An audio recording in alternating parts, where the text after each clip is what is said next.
안녕하세요. 비일행사 브이로그의 권한 팀장입니다. 오늘 야당동에 새로 오픈한 신축 현장에 나와 있습니다. 요즘 신축 빌라 오픈하면 일단 가격부터 제가 보는데요. 최근에 오픈한 신축 현장 치고 가격도 괜찮은 편이고 입주금도 참 괜찮은 편이다, 이렇게 볼 수 있는 현장이더라고요.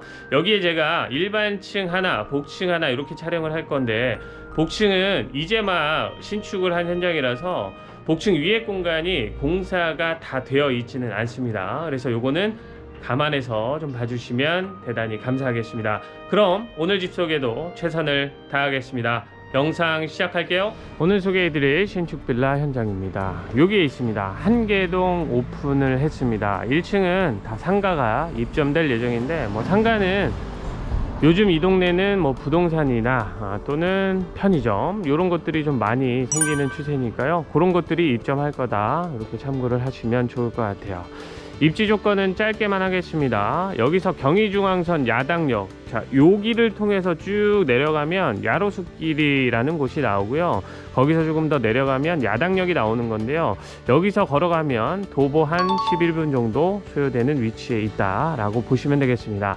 나머지 입지는 설명란을 참고해 주시면 대단히 감사하겠습니다. 자, 오늘 소개해드릴 집의 주차 공간은 세대당 한 대입니다. 제가 쭉 둘러보니까요, 겹주차가 없어서 참 좋은 것 같다는 생각을 했습니다. 들어가는 공동 현관 입구는 보시는 것처럼 장애인 램프가 설치가 되어 있어요. 그래서 유모차, 휠체어, 자전거 등 이동이 편리하게끔 설계가 되어 있고요. 그래서 들어오면 엘리베이터는 바로 탑승할 수 있게끔 되어 있고요. 먼저 2층을 소개할 거고, 소개하고 나서 4층으로 올라가서 복층도 같이 소개를 해드리겠습니다. 엘리베이터는 12인승으로 설치가 되어 있네요. 먼저 소개해드릴 일반층 타입의 전용 면적은 19.1평이고 실사용 면적은 38평입니다. 자, 요새는 이게 대세라고 말씀드렸죠. 양쪽에 신발장이 다 설치가 되어 있어요. 좌측에 3칸, 우측에 3칸입니다. 그리고 중문은 삼연동 중문이고요. 망임유리 설치가 되어 있고, 실내로 들어오면 이 복도식 구간에 방이 2개가 있습니다. 첫 번째 침실입니다. 에어컨 설치가 되어 있고요. 가장 작은 방에 해당하는데요. 매립형 붙박이장이 있기 때문에 안쪽에다가 침대 놓고 쓰기에는 딱 좋은 그런 방입니다. 모든 공간에 조절기 시공이 되어 있고요. 매립형 붙박이장은 3칸입니다. 그래서 기본 수납하기가 정말 좋은 그런 방으로 만들어 놨습니다. 자, 통로하고 거실하고 주방하고 침실까지 전부 다 통일을 시켰어요. 바닥은 스톤마루 시공이 되어 있습니다. 타일은 아니고요. 타일 같은 성질의 마루다, 이렇게 보시면 되겠습니다.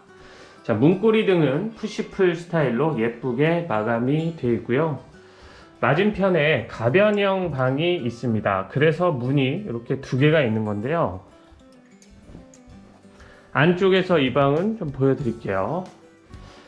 자, 이렇게 생겼습니다. 가변형 방이니까 지금은 이렇게 통으로 생겼습니다. 그래서 제가 서 있는 여기서부터 저 안쪽까지 깊이가 5,500이 넘습니다. 5,600 정도 되는데요. 이 방을 반으로 나누겠다 그러면, 자, 여기 문이 있는 요 사이에다가 가벽을 치겠죠. 그러면 방 한 칸은 3,000에 2,750 정도? 그 정도 되는 방이니까 작은 방 2개가 더 생기는 거다, 이렇게 보시면 됩니다.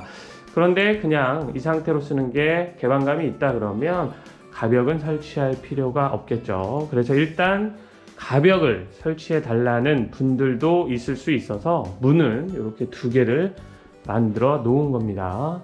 그런데 에어컨은 저 안쪽에 한 대만 설치가 되어 있어요. 그래서 이쪽은 에어컨이 없기 때문에 만약에 분리를 하겠다 그러면 이쪽 공간은 드레스룸이나 서재 등으로 사용을 하시면 좋을 것 같아요.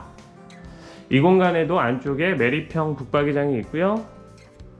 반대편에도 매립형 붙박이장이 있죠. 그래서 매립이 되어 있으니까 방을 나눈다고 해서 방이 좁아지잖아요. 그런다고 해서 방을 쓰기가 불편하지는 않을 것 같아요. 돌출형이었다면 쓰기가 조금 불편했겠죠.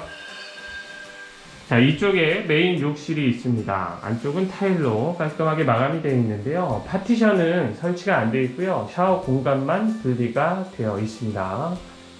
거울에는 LED 조명이 들어가 있네요.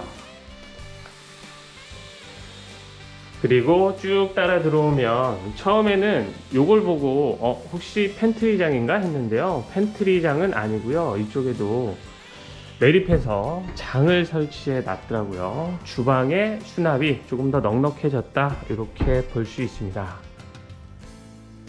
자, 거실 보기 전에 주방을 먼저 보도록 할게요.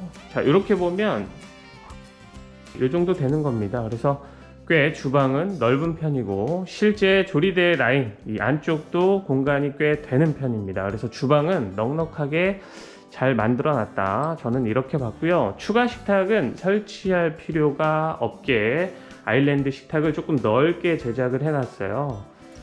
이 안쪽도 무릎 들어가는 공간이 있습니다. 그래서 최대 6인용으로 사용이 가능합니다. 기본은 4인용인데 최대 6인용이다, 이렇게 보시면 좋을 것 같아요. 아일랜드 식탁 쪽에 보면 무선 충전이 가능한 전기 콘센트 하나 설치를 해 놨습니다. 냉장고 세대, 요거 기본 옵션으로 들어가고요. 식기, 세척기 기본 옵션으로 들어갑니다. 싱크볼이 있는데요. 그 위로 환기창이 설치가 되어 있는데 환기창 위로 상부장을 안 달아놨어요. 그래서 개방감이 있습니다. 이 창 너머로 보이는 풍경이 괜찮습니다. 예. 건물이 있지만 저 멀리 떨어져 있기 때문에 답답하지 않다. 예. 주방 쪽에서 보는 뷰도 나쁘지 않은 편이다, 이렇게 볼 수 있고요. 후드가 이 위로 설치가 되어 있습니다. 그리고 아래쪽에 3구 전기레인지 설치가 되어 있고요. 바로 옆에는 다용도실인데요. 다용도실 이렇게 예쁘게 미닫이 문으로 설치가 되어 있고 이곳에도 망임유리 설치가 되어 있습니다. 자, 이렇게 공간이 생겼는데요. 대형 사이즈의 다용도실은 아니지만 안쪽에다가 세탁기, 건조기 놓고 쓰기에는 전혀 부족함이 없는 다용도실 공간이다, 이렇게 볼 수 있습니다. 자, 요즘은 몇 가지가 아니라 이렇게 슬라이딩 도어로 설치를 하는 곳들이 많아졌죠. 예, 다용도실 문이요. 이렇게 여닫이 문이었다면 이 공간을 못 쓰는데 그래도 이렇게 미닫이 문으로 설치를 해놨기 때문에 공간이 아주 넓진 않아도 쓰기에 불편함은 전혀 없는 다용도실이다, 이렇게 보시면 좋을 것 같아요. 자, 주방 그리고 다용도실 봤고요. 다음은 거실입니다. 거실은 4,500에 4,200 정도 되니까요. 반듯하면서도 꽤 넓은 거실에 속하는 그런 거실 공간입니다. 그래서 6인용 이상의 대형 소파도 충분히 놓을 수가 있고요. 창도 양창으로 해놨어요. 그래서 개방감이 더 느껴지는데요. 일단 측면 쪽 창이 남동향에 속하고요. 정면 쪽이 동향에 가까운데 한 80%가 동향이고요. 20% 정도 살짝 북향이 좀 껴있긴 한데 이 정도면 그냥 동향으로 봐도 무방합니다. 자, 그런데 한쪽에 이렇게 전봇대가 조금 가깝게 있기는 해요. 그런데 이게 측면에 있기 때문에 정면 뷰를 방해하지는 않습니다만, 예, 이 앞에 이렇게 전선이 지나가는 건 보이니까 뷰가 좋기는 하지만 요것 때문에 살짝 좀 거슬릴 수 있습니다 라고 하실 수는 있을 것 같아요. 자, 위에 시스템 에어컨은 당연히 설치가 되어 있고요. 창호는 KCC 이중창으로 설치가 되어 있습니다. 자, 거실이 넓으면서도 반듯해서 참 좋은 것 같아요. 자, 옵션이 하나 더 있죠. 실링 팬도 설치가 되어 있습니다. 자, 그리고 마지막은 안방 공간입니다. 에어컨 역시 설치가 되어 있고요. 안방은 대형 사이즈는 아닌데요. 안방으로 쓰기에는 전혀 부족함은 없는 공간입니다. 그리고 창이 양창으로 되어 있는데요. 한쪽에 문이 하나 있어요. 일단 열지 마세요, 이렇게 되어 있는데 이 문은 나중에 이렇게 열어서 바깥으로 나갈 수 있는 공간이 하나가 생기거든요. 자, 이렇게 보면 보이시죠? 펜스는 없어질 거고요. 나가면 이렇게 사람이 1명 또는 2명 정도 왔다 갔다 앉아서 차 마시고 할 수 있을 정도의 공간은 생기게 됩니다. 당연히 저쪽에다가 펜스 등은 다 설치를 해 주실 거예요. 그래서 미니 테라스가 하나 생기는 안방이다, 이렇게 보시면 좋을 것 같아요. 자, 아치형으로 되어 있는 이 공간 안쪽으로 들어가면 드레스룸이 있습니다. 여기서부터 수납장이 설치가 되어 있고 안쪽에 행거가 설치가 되어 있는데요.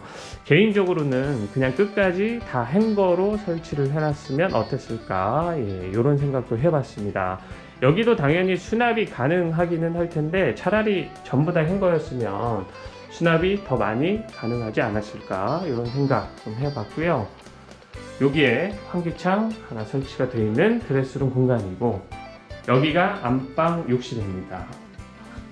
자, 이렇게 안쪽으로 들어가면 샤워 공간까지 확보가 되어 있어요. 그래서 작은 안방 욕실은 아니다, 이렇게 볼 수 있습니다. 자, 이렇게 해서 제가 일반층 가변형 포룸 타입부터 소개를 해드렸고요. 올라가서 복층도 같이 소개를 해드리겠습니다. 복층으로 올라왔습니다. 복층의 전용 면적 19.1평 동일한데요. 이제 복층 공간까지 더 있어서 확장 포함해서 64평을 사용할 수 있습니다. 세대 연관 똑같으니까 패스할게요. 중문도 동일하게 설치가 되어 있고요. 자, 안쪽으로 들어오면 여기에 방이 있는 것도 같습니다. 자, 첫 번째 방 변화가 없기 때문에 패스하고요.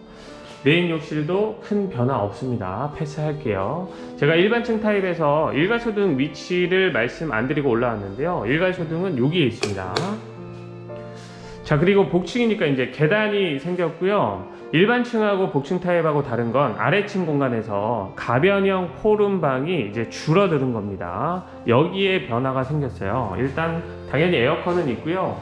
내리평 붙박이장도 있고요. 그런데 달라진 거라면 일반층에서는 가변형 포룸이니까 공간이 이렇게 더 넓었잖아요. 그런데 여기는 요만큼 이렇게 안쪽으로 들어와 있죠. 여기가 이제 계단 자리가 된 거고, 요 옆은 공간을 좀 살려서 드레스룸을 만들어 놨어요. 그래서 복층 타입에서 아래층 공간에 이 두 번째 방은 공간은 축소가 됐지만 드레스룸이 생기게 됐다라는 거, 그리고 없어진 공간만큼이 계단이 됐다, 이렇게 이해를 하시면 좋을 것 같아요. 자, 주방은 다 똑같습니다. 여기도 패스하고요. 다용도실도 똑같죠. 그래서 빨리빨리 넘어갈게요. 여기에 장이 있는 것도 똑같고, 자, 안방 크기도 같은데요. 달라진 거라면 이제 복층 타입의 안방에는 미니 테라스 공간은 없습니다. 그 자리에 이렇게 픽스 창이 하나가 생겨서 개방감을 살린 건 역시 같고요. 드레스룸 역시 같고, 자, 안방 욕실도 크게 변화가 없어요. 안쪽에 들어가 보면 이렇게 샤워 공간이 있는 것까지 동일합니다. 그래서 안방도 이렇게 설명드리고 빠르게 패스할게요. 거실 크기도 달라진 게 없어요. 옵션도 동일합니다. 다 설치되어 있고, 역시 양창으로 되어 있죠. 측면창, 정면창 이렇게 되어 있습니다. 뷰도 똑같죠. 아래층에서 올라온 것 뿐이니까 뷰가 크게 달라진 건 없습니다. 좋은 편이다, 이렇게 볼 수 있습니다. 자, 이렇게 해서 아래층 공간을 좀 빠르게 살펴봤습니다. 요약하자면 달라진 점이라는 건 가변형 포룸에서 한쪽이 없어지고 계단이 생기게 된 거고, 안방에 미니 테라스 공간이 없어졌다, 이렇게 이해를 하시면 좋을 것 같아요. 자, 계단인데요. 계단 폭도 좀 여유 있는 편이고요. 일반적으로는 뭐 멀바우 계단 이런 것들을 많이 하는데, 여기는 지금 대리석 계단으로 설치를 또 아주 깔끔하게 해놨어요. 그래서 상당히 안정감이 있는데, 반려동물 키우시는 분들한테는 조금 불리할 수도 있습니다. 대리석 계단이 좀 미끄럽거든요. 자, 이렇게 올라와서 우측으로 틀면 넓은 공간이 하나가 나오는데요. 여기가 복층의 방입니다. 그런데 아래층에 안방보다도 더 넓은 공간이라서 여기를 안방으로 써도 좋을 것 같다, 이런 생각을 해봤고요. 층고도 굉장히 높습니다. 높은 쪽이 지금 2200이 좀 넘고, 낮은 쪽도 1900이 넘는 그런 층고니까 복층 층고도 굉장히 높은 편이고요. 그런데 보시는 것처럼 복층은 아직 마감이 좀 덜 되어 있습니다. 영상 초반에 말씀드렸던 것처럼 뭐 벽지라든지 에어컨이라든지 조명 이런 것들은 마감이 안 되어 있으니까 다시 한번 말씀드리지만 좀 감안해서 봐주시면 감사하겠습니다. 자, 바닥은 아래층처럼 스톤마루 시공으로 되어 있어요. 아주 깔끔합니다. 자, 복층에 큰 방을 봤고요. 그리고 여기에 복층 욕실이 생기게 됩니다. 복층 욕실도 작지 않은 공간입니다. 자, 그리고 바로 옆에 복층에서 쓸 수 있는 거실 공간인데요. 여기도 방만큼 아주 넓은 공간입니다. 자, 그리고 이 아래쪽은 이렇게 뚫려 있는데요. 이런 것들은 많이 이제 보셨죠. 이제 문을 달아서 안쪽에다가 잔짐들 보관할 수 있게끔 해 두실 겁니다. 그래서 복층에는 방 하나, 욕실 하나, 거실 하나 이렇게 생기게 되는 거고요. 벽걸이 에어컨으로 설치를 해 주실 거라고 합니다. 2대 설치가 될 겁니다. 참고하시면 좋겠습니다.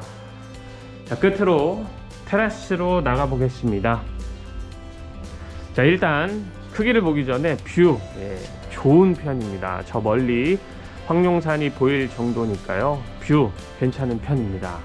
정면 쪽에 빌라가 있기는 한데요. 지금 여기 요 담이 제 어깨보다 살짝 아래에 있어요. 그래서 저쪽에서 여기를 본다면 제 머리통 정도만 보일 겁니다. 그래서 사생활보는 괜찮은 편이다.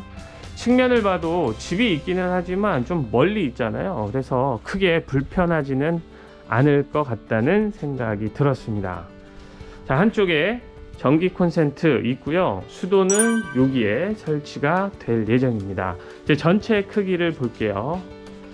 자, 이렇게 생겼습니다. 이쪽이 살짝 안쪽으로 들어와 있기는 하지만 메인 공간은 전혀 부족함은 없습니다. 그래서 4인 또는 5인 가족이 테라스에서 바베큐 파티를 하기에는 전혀 부족하지 않은 공간이다. 이렇게 보시면 좋을 것 같아요. 이렇게 해서 미완성 복층이긴 하지만 복층까지 제가 촬영해서 소개를 해드렸습니다. 뷰도 괜찮고요. 완전 신축인 것 치고 가격도 그렇게 높지 않고요. 생애 최초의 경우에는 일반층은 실입주금 2천만원, 복층은 3천만원이면 또 진행이 1금융권으로 가능하다고 하니까요. 복층 가격이나 입주금, 일반층 가격이나 입주금 모두 높지 않은 편의 신축 빌라 현장이다. 이렇게 보시면 좋을 것 같습니다. 제가 가격하고 입주금 정보는 설명란에 기재를 해 드릴 거니까 설명란을 참고해 주시면 대단히 감사하겠습니다. 오늘 집 소개는 여기서 마치도록 하고요. 저는 또 다음 현장에서 더 좋은 집으로 인사드리겠습니다. 감사합니다.